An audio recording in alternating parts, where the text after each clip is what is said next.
Everything was for the golden child, but when we inherited the house, my sister tried to deceive me and take my share.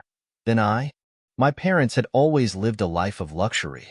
Growing up, we lived in a huge house just outside of Boston, Massachusetts, a sprawling colonial estate with perfectly manicured lawns, towering oak trees lining the driveway, and a swimming pool out back that I'm sure cost more than most people's homes. It wasn't just a house, it was practically a mansion. Every inch of it was designed to impress, with its grand foyer, marble floors, and rooms so large they echoed if you spoke too loudly. I'm Liam, the older son. Now 40 years old, I have a wife, Jessica, and 2 kids, Ethan, who's 13, and Mia, who's 10. We live in Seattle now, where I work as a software engineer at a tech company. It's a good job, and we've managed to build a comfortable life. Our house isn't as grand as the one I grew up in, but it's home, and we've filled it with love and memories. My sister, Olivia, who's 36 now, stayed on the East Coast. She lives in Manhattan, working as a high-powered corporate lawyer, and is married to some finance guy named Jonathan. They don't have kids yet, though she's always said they're planning on it soon. She's been saying that for years. We don't talk much anymore, Olivia and I. We were never close, not even as kids. Everything was always about her. Olivia, the golden child, the princess. It wasn't that she was smarter or more talented. It was just how things were. My parents doted on her endlessly. If she wanted something, she got it, no questions asked. When we were kids, I remember getting a new bike for my birthday once. A solid, sturdy thing. Nothing too fancy, but good enough to ride around the neighborhood. A week later, Olivia mentioned she liked my bike, and the next thing I knew, our parents had bought her an even better one. A sleek, top-of-the-line model with all the bells and whistles. I remember being angry, but when I said something, Mom just brushed it off, saying, "Well, Olivia's younger, Liam. She deserves nice things too." It was always like that. I got hand-me-downs, while she got new clothes. I was expected to be responsible, while she was allowed to be carefree and make mistakes. When I tried to point out the imbalance, it was met with indifference. "You're the older brother," my dad would say. "You need to look after her. She needs you to be strong." So I learned to keep quiet, to push down the resentment. I guess that's what older brothers do, right? Our parents were wealthy. My dad was a surgeon, and my mom, well, she didn't need to work. She spent most of her time organizing charity events and mingling with the kind of people who care about appearances more than anything else. But despite all the money, they were strict with me. I had chores, I had rules, and if I stepped out of line, I was punished. Olivia, though, could do no wrong. If she messed up, it was somehow always someone else's fault. She was the golden child, and I was just there. When I turned 18, I left home for college and never looked back. I was free from the shadow Olivia cast over everything, free to live my own life. We spoke occasionally, usually out of obligation, but it was never more than surface-level pleasantries. Even after my kids were born, she showed little interest in them. I didn't expect anything else. That was just how she was. But then my parents died. Suddenly, in a car accident. I was 38 at the time, and it hit me hard, harder than I expected. Despite everything, they were still my parents, and now they were gone. I flew back to Boston for the funeral, leaving Jessica and the kids behind because it didn't feel like a trip for a family. Olivia, of course, was there with Jonathan, playing the role of the grieving daughter perfectly. I kept my distance from her. There wasn't anything to say that hadn't already been left unsaid over the years. After the funeral, we met with the family lawyer to go over the will. I wasn't expecting much, honestly. The house, our childhood home, was the crown jewel of the estate, and I assumed they'd leave it to Olivia. But to my surprise, they left it to both of us, equally. The house was to be split 50-50ths between Olivia and me. I didn't know what to think.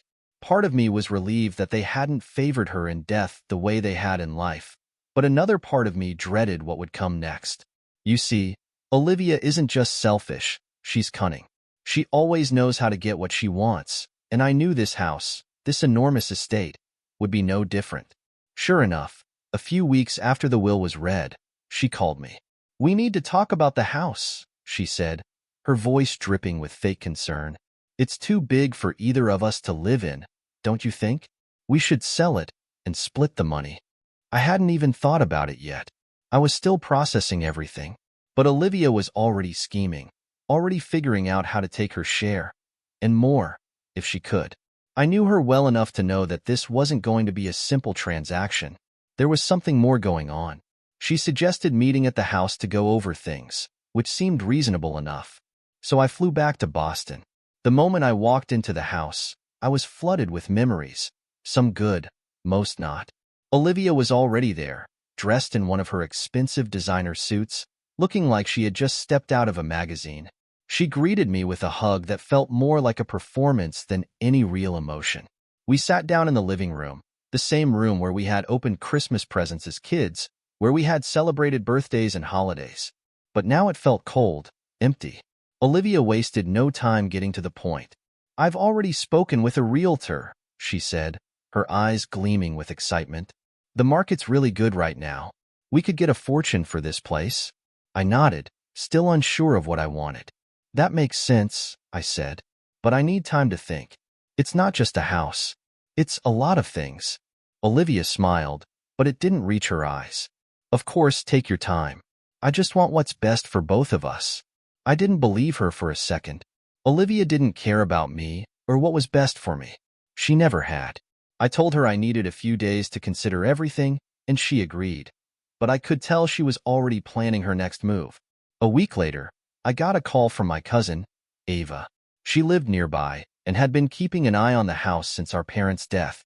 "Liam," she said, her voice serious, "I saw Olivia at the house today. She was with some contractors, talking about renovations." Renovations? I hadn't agreed to anything yet.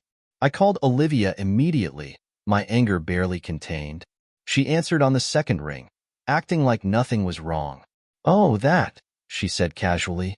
"I was just getting some estimates. You know, in case we want to fix it up before selling." I didn't believe her. This was her way of pushing me out, of taking control. She knew I didn't have the time or the resources to deal with a renovation from across the country, especially not with my job and my kids. She was trying to make it so difficult for me that I would give up and let her have the house. But I wasn't going to let that happen. I was furious after that phone call with Olivia. This wasn't just about the house anymore. It was about everything that had built up between us over the years, the resentment, the bitterness, the unfairness of it all. She thought she could bulldoze over me, like she always had, and I'd just step aside. But I wasn't that same kid anymore. I had responsibilities now, a family of my own, and I wasn't going to let her manipulate me into giving up what was rightfully mine. After that conversation, I started digging in. I researched everything about the house, its value, and the estate laws surrounding joint ownership. I found out that the house, with its prime location and historic charm, was worth far more than I had initially thought. It wasn't just $1 million home. It could easily go for over $5 million in the current market. But that wasn't what mattered to me. What mattered was making sure Olivia didn't screw me over. I decided I'd fly back to Boston the following week and meet with some realtors myself. If Olivia was going to play hardball, so would I. When I arrived back in Boston, the house looked even more massive and intimidating than I remembered. The weight of it hit me, the memories, the history, and now this looming conflict with my sister. But I couldn't let that get in the way. I had too much on the line. As soon as I stepped inside, I was hit with a strange feeling. It was like the house was almost empty, even though nothing had changed. The furniture was still there, the decorations still hung on the walls, but it all felt hollow, like the life had been sucked out of the place. Maybe it was the fact that Mom and Dad were gone. Or maybe it was because this house, which had once felt like a fortress, was now the battleground for this fight between Olivia and me. I met with a realtor, a woman named Grace, who seemed to know the house well. She had been in the business for over 20 years and was excited at the prospect of listing such a high-value property. But what caught my attention was the fact that Grace had also known my parents. She mentioned they had been discussing selling the house before their accident, which I hadn't known. It stung a little to think they had considered leaving it behind, but I guess it made sense. They were getting older, and the house was too big for them. Grace mentioned that Olivia had already contacted her weeks ago about listing the house. This wasn't surprising, but it confirmed my suspicions. Olivia wasn't just casually looking into selling. She was already making moves behind my back. But what Grace said next really threw me off. Apparently, Olivia had floated the idea of a private sale to a developer, someone who wanted to tear the house down and build luxury condos in its place. She hadn't mentioned any of this to me, of course. I felt a surge of anger rise up in me. Olivia wasn't just trying to sell the house. She was trying to erase it. To her, it was nothing more than a financial opportunity, a way to cash out and move on with her life. I decided then and there that I wasn't going to let her get away with it. I told Grace to hold off on any official listings and that I would talk to Olivia before anything was finalized. But in the back of my mind, I was already forming a plan. If Olivia was willing to play dirty, then so was I. I spent the next few days at the house, trying to figure out my next move. One night, while going through some old family records in the study, I found something interesting. My parents had refinanced the house a few years before their deaths, taking out a substantial loan, almost $500,000. I had no idea why they would do that. They didn't need the money, as far as I knew, and the mortgage payments were significant. It was then that I realized Olivia might not have known about the debt either. This could be the leverage I needed to stop her from going forward with the sale on her own terms. The next day, I contacted a lawyer, Mark Hansen, an old family friend who specialized in real estate law. He had known my father for years and agreed to meet me at the house. Mark confirmed my suspicions. The mortgage was still outstanding, and any sale of the house would have to account for that debt first. In other words, Olivia couldn't just walk away with millions. We'd have to settle the loan before we saw any money, and that complicated things. But it also gave me a card to play. When I called Olivia to confront her, she didn't even bother to deny what she was doing. She admitted that she was in talks with a developer but brushed off the mortgage issue, saying it wouldn't be a problem. She was overconfident, as always, thinking she could smooth things over with a few phone calls. But I knew better. The house wasn't going to be the easy payday she expected. It was then that I decided I wasn't going to sell the house. Not to Olivia, not to anyone. I wanted to keep it, to preserve it for my kids, for the future. I'd use the mortgage against her, force her hand, and buy out her share if I had to. I knew it wouldn't be easy. There were legal hurdles, financial complications, and Olivia's relentless scheming to deal with, but I was ready for it. In the meantime, something unexpected happened. I reconnected with an old neighbor, Michael, who had grown up down the street from us. He was a few years older than me and had gone into real estate development after college. We hadn't talked in years, but when he heard about my parents' passing, he reached out to offer his condolences. As we caught up over coffee one afternoon, I told him about the situation with Olivia and the house. He listened carefully, nodding along as I vented my frustrations. Then Michael surprised me by making an offer. He didn't want to buy the house, but he was interested in helping me keep it. He had access to capital, connections in the development world, and more importantly, he had a way to help me buy Olivia out without going bankrupt in the process. His plan was simple. We'd turn the property into a historic landmark, which would not only protect it from being torn down, but would also open up tax incentives and grants for restoration. It would give me the financial backing I needed to pay off the mortgage and still hold on to the house. I couldn't believe my luck. It was the perfect solution. The house would stay in the family, Olivia would get her money, and I'd be free of the debt. There was just one catch. Olivia had to agree to it. And knowing her, she wasn't going to make it easy. When I presented the plan to Olivia, she was skeptical at first. She didn't care about the house's history or preserving it for future generations. All she saw was the potential money she'd lose if we didn't sell it to the developer. But then I sweetened the deal.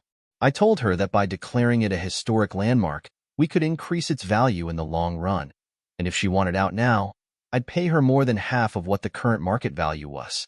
It was a gamble, but I knew Olivia couldn't resist the thought of an easy payday without all the legal headaches that were bound to come with a full-scale sale. After some back and forth, she agreed. I think part of her was just tired of dealing with me. Olivia always liked things to be quick and painless, and this situation was dragging on longer than she wanted. She signed the paperwork, and just like that, the house was mine. Well, mine and the bank's, but still, it was something. The relief I felt after the deal was done was immense. I thought that was the end of it, that Olivia would take her money and disappear back to Manhattan, and I could finally put all this behind me. But, of course, things didn't go as smoothly as I had hoped. A few weeks after the sale went through, I got a call from Michael. He sounded anxious, which wasn't like him. He told me that one of the grants we had applied for to help with the restoration had been denied. Apparently, there was some zoning issue with the property that hadn't come up during our initial research. Without that grant, we were looking at a significant financial shortfall. I'd be on the hook for the full cost of the restoration, and with the mortgage payments still looming, that was money I didn't have. For the first time, I felt real panic. I had fought so hard to keep the house, to preserve it for my family, and now I was faced with the possibility of losing everything. I considered selling the house again, cutting my losses before things got any worse, but I couldn't bring myself to do it. I couldn't let Olivia win, even if she wasn't involved anymore. This was my fight now. I spent the next few months scrambling for a solution. I took on more hours at work, dipped into our savings, and even considered borrowing from friends. But nothing seemed to be enough. The bills kept piling up, and I could feel the pressure mounting. Jessica was supportive, but I could tell she was worried. This house, which I had fought so hard to keep, was starting to feel like a noose around my neck. Then, just when I thought things couldn't get worse, I got another call, this time from Olivia. She had heard about the zoning issue, probably through one of her lawyer contacts, and she wanted back in. She proposed buying the house from me at a reduced price, saying it would save me from financial ruin. The audacity of it was staggering. She had no interest in the house itself. She just wanted to swoop in and snatch it away from me after I had done all the hard work. I told her no, of course, but her call left me shaken. She was right about one thing. I was in trouble, and if I didn't figure something out soon, I might not have a choice. After Olivia's call, I couldn't shake the feeling that things were about to get worse.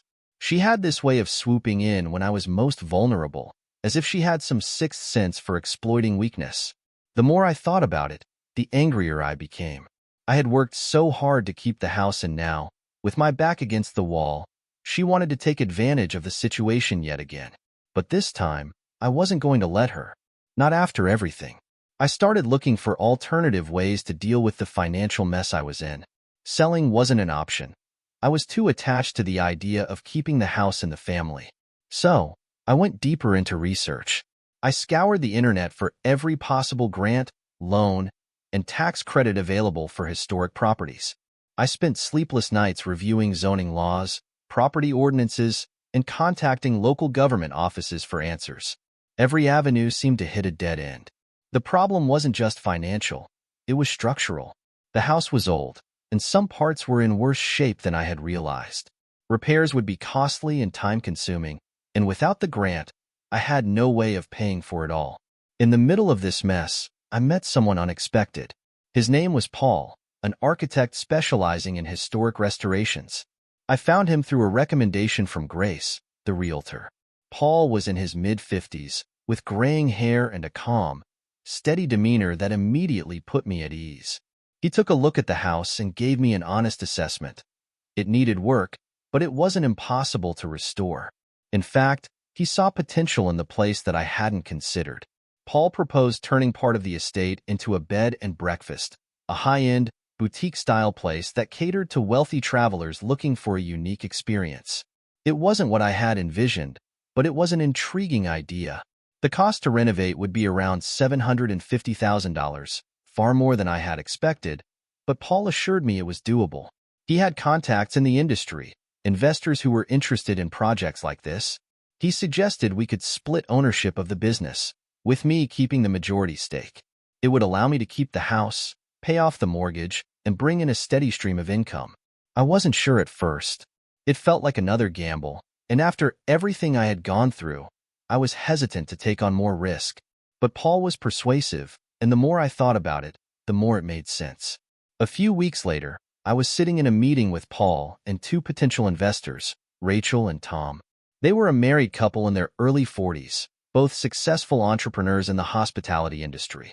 They owned several boutique hotels across the country, and they were immediately interested in the project. Rachel had a sharp eye for design, while Tom was the numbers guy.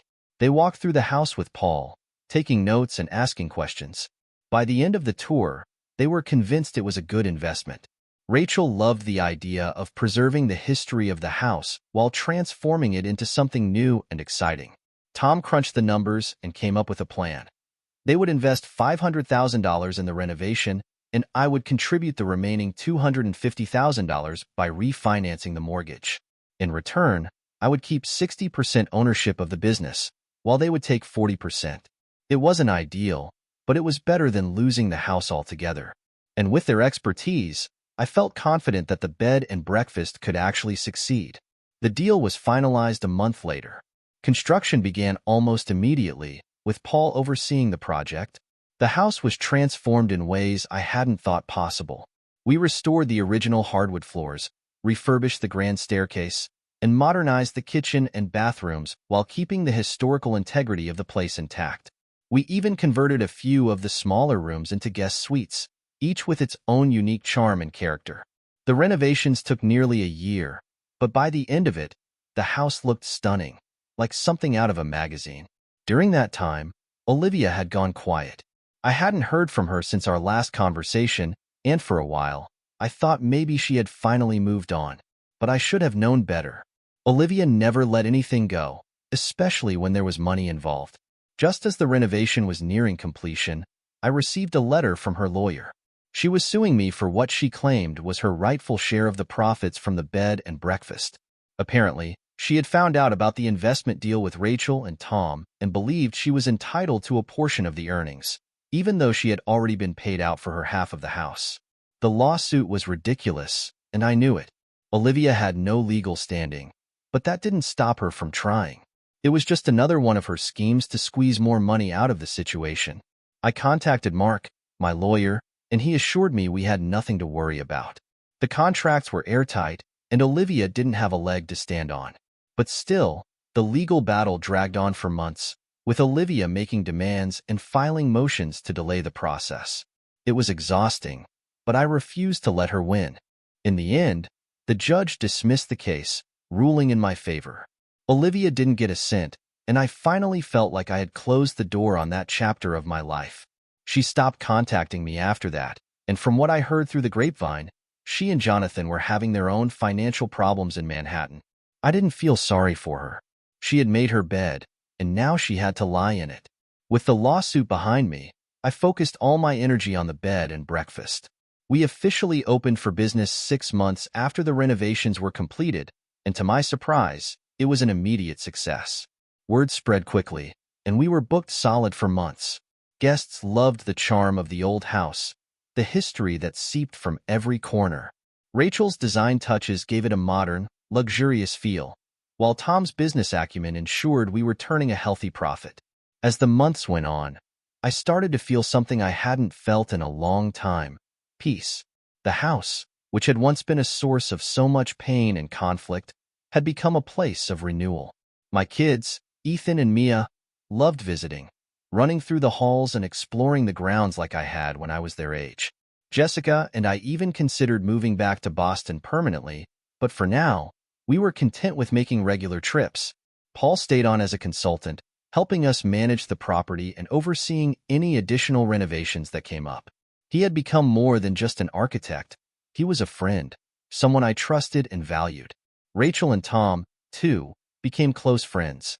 We were partners in every sense of the word, and I couldn't have asked for better people to share this journey with. Financially, things were better than I had ever imagined. The bed and breakfast brought in over $300,000 in its first year alone, and as we expanded our services, adding events like weddings and corporate retreats, those numbers only grew. By the end of the second year, we had grossed nearly $600,000, with projections for even more growth in the future. The mortgage was paid off, and I was able to start putting money away for my kids' college funds and our future. Looking back, it's hard to believe how far I've come. What started as a battle over a house, a symbol of all the resentment and pain from my childhood, had turned into something beautiful. I had turned that house into a business, into a home for my family, and into a legacy I could be proud of. Olivia, for all her schemes and manipulation, had faded from my life. I don't know where she is now, and honestly, I don't care. I've moved on, and so has my family. The house is ours now, in every sense of the word. It's a place of peace, of joy, of new memories. And as I sit here, looking out over the garden where my kids are playing, I realize something. I won. Not just the battle for the house, but the battle for my own happiness. Olivia may have tried to take everything from me, but in the end, she only made me stronger. The house is more than just bricks and mortar now. It's a testament to everything I've overcome, everything I've fought for, and everything I've built. I don't know what the future holds, but for the first time in a long time, I feel ready for it. Whatever comes next, I know I'll face it head-on, just like I faced everything else. And as for the house, it's not going anywhere. It's part of our family now, a legacy that will last for generations to come. After Olivia's ridiculous lawsuit was dismissed, I thought the chapter was finally closed. But, in hindsight, that was just wishful thinking. It was never going to be that simple. Olivia had never been one to take defeat gracefully, and as much as I wanted to believe she'd walk away after losing in court, I should have known better. The next phase of this conflict was looming, though I couldn't see it yet. The transition from relief to a new phase of uncertainty was subtle at first. I had been so focused on running the bed and breakfast and enjoying the success we were having that I didn't immediately realize how quiet things had become on Olivia's end. The lawsuit had dragged on for nearly a year, with delay after delay. I'd spent countless hours working with Mark, my lawyer, preparing for every possibility. Olivia's lawyer, a sharp and calculating man named Thomas Adler, had thrown everything he could at us. They had filed motions, tried to claim loopholes in the estate agreement, and made baseless accusations about how I had mishandled the house. But in the end, the judge saw right through it. The case had been dismissed, just as Mark had predicted. But now, looking back, that silence after the trial wasn't peace. It was the calm before the storm. About 6 months after the lawsuit was thrown out, I received a notice in the mail. Olivia had appealed the decision. She was relentless. I could hardly believe it. The appeal wasn't about money anymore. At least, not entirely. It felt personal, like she couldn't stand the idea that I had one, that I had something she couldn't control. But this time, she was coming at me from a different angle. Instead of just trying to claim a portion of the bed and breakfast profits, Olivia's new legal strategy focused on the original will and the legality of how I had secured full ownership of the house. I remember sitting at the kitchen table, staring at that legal notice, my heart sinking. Jessica found me there later, with the papers scattered in front of me, and asked what was wrong. All I could say was, "It's not over." And it wasn't. The appeal process, I learned, was going to take even longer than the original trial. Appeals courts move slowly, and the complexity of estate law didn't help matters. Mark explained that Olivia's appeal was a long shot, but the fact that it had been accepted by the court meant that we were in for another round of legal battles. This new case dragged on for almost 2 years. Throughout that time, I found myself in court more than I had ever imagined. Every few months, there would be a new hearing, a new deposition, or a new round of paperwork. Olivia's legal team had expanded. Alongside Thomas Adler, she had hired an estate litigation specialist named Victoria Lane. Victoria was sharp, much sharper than Thomas, who had mostly focused on technicalities in the first trial. Victoria went after me with a more emotional strategy, portraying Olivia as the victim of a long-standing family conflict. She painted the picture of a misunderstood younger sister, overshadowed by her older brother who had allegedly taken advantage of their parents' deaths to secure the family estate for himself. It was a ridiculous narrative, but I'll admit, it stung. The way Victoria described our family dynamic, the way she twisted our childhood memories, made me realize how deeply Olivia had held onto her resentment all these years. It wasn't just about the house. It was about everything. And now, the court was her stage to rewrite our history. The trial became a drawn-out spectacle. Every hearing was another opportunity for Olivia's team to dig up old wounds, and for my lawyer, Mark, to bat down each claim. They questioned the validity of the will, insinuated that I had pressured my parents into signing over their assets, and even went so far as to suggest that I had manipulated the financial records surrounding the mortgage. Mark was incredible throughout it all, calm, collected, and methodical. He countered every argument with facts and documentation. But still, the process took its toll on me. I began to notice the emotional strain it was putting on my family. Jessica was supportive, as always, but I could tell the constant back and forth between Seattle and Boston was wearing her down. The kids, Ethan and Mia, were older now, 15 and 12, and they were starting to ask questions about why I was gone so often. Explaining to them that their aunt was suing me over the house was awkward, to say the least. I didn't want them to think poorly of their aunt, but there was no way to sugarcoat it. The reality was, Olivia was out for blood, and I had to defend myself. One of the most surreal parts of the trial came when the court ordered a formal appraisal of the house in the bed and breakfast business. A court-appointed accountant, a man named David Fletcher, was sent in to evaluate the property and our financial records. David was thorough, painfully so. He spent days at the house, going over every transaction, every renovation invoice, and every contract we had signed with Rachel and Tom. His job was to determine the true value of the business and whether Olivia had a legitimate claim to any portion of the profits. The numbers were staggering. By this point, the bed and breakfast was bringing in close to $800,000 annually. The renovations had increased the property value significantly, and according to David's report, the house and business together were now worth well over $7 million. It should have been a moment of pride for me. After all, I had turned a crumbling estate into a thriving business, but instead, it felt like I had a target on my back. Olivia, of course, seized on this. Her lawyers argued that because the property value had increased so dramatically, it was proof that I had used underhanded methods to cut her out of the estate. They claimed that I had intentionally kept her in the dark about the house's potential value when we made the original deal to buy her out. It was nonsense. I had been transparent about everything, but Olivia's legal team was relentless. The trial itself was grueling. It stretched on for over 4 weeks, with both sides calling witnesses, submitting evidence, and making their cases. Mark called Rachel and Tom to testify about the investment deal and how everything had been above board from the beginning. Paul, the architect, also testified about the condition of the house when we started the renovations and how it had been on the verge of collapse. Even Grace, the realtor, was brought in to explain how the initial value of the house had been appraised fairly. But Olivia's lawyers tried to poke holes in everything. They grilled Rachel and Tom, trying to imply that they had been in cahoots with me to lowball Olivia in the buyout. They questioned Paul's motives, suggesting that he had a financial stake in the outcome of the trial, which he didn't. They even tried to discredit Grace, claiming she had undervalued the property to help me secure the deal. It was all so absurd, but it was also exhausting. One of the more unexpected twists came when Olivia herself took the stand.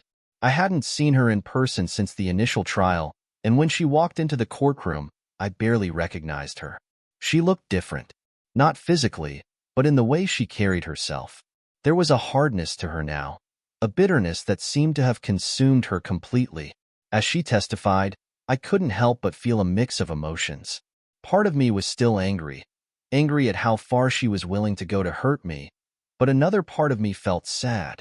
This wasn't the sister I had grown up with, or maybe it was, and I had just never seen it before. Olivia's testimony was emotional.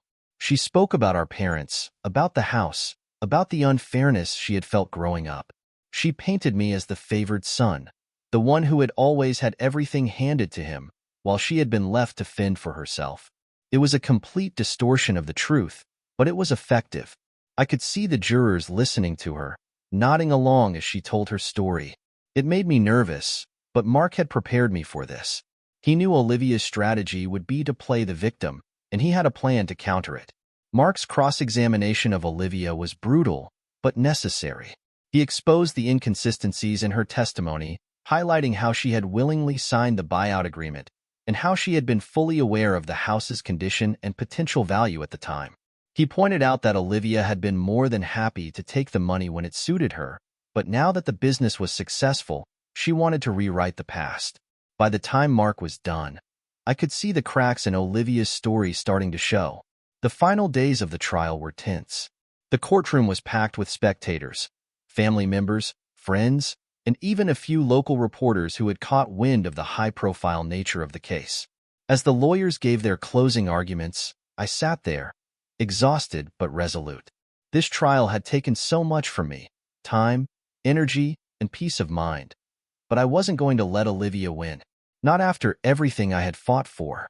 In the end, the jury deliberated for 2 days. Those were the longest 48 hours of my life. I barely slept, pacing around the house, waiting for the call from Mark. When it finally came, I could hardly believe what he said. The jury had ruled in my favor.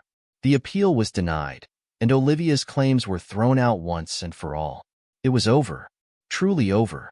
After nearly 3 years of legal battles, countless sleepless nights, and more stress than I ever thought I could handle, I had won. The house was mine, the bed and breakfast was secure, and Olivia had no further recourse. She had lost. The aftermath of the trial was strange. I expected to feel triumphant, but instead, I just felt drained. The weight of it all had finally lifted, but in its place was an overwhelming sense of exhaustion. I didn't celebrate. I didn't throw a party or make a big deal of the victory. Instead, I went home, hugged my wife and kids, and tried to put the whole ordeal behind me. As for Olivia, I haven't heard from her since. I don't know where she is or what she's doing, and honestly, I don't care. She made her choices, and now she has to live with the consequences. I've moved on. My family has moved on.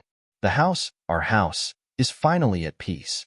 The legacy of my parents' estate will continue, not as a battleground for old family wounds, but as a home filled with new memories, new stories, and new life.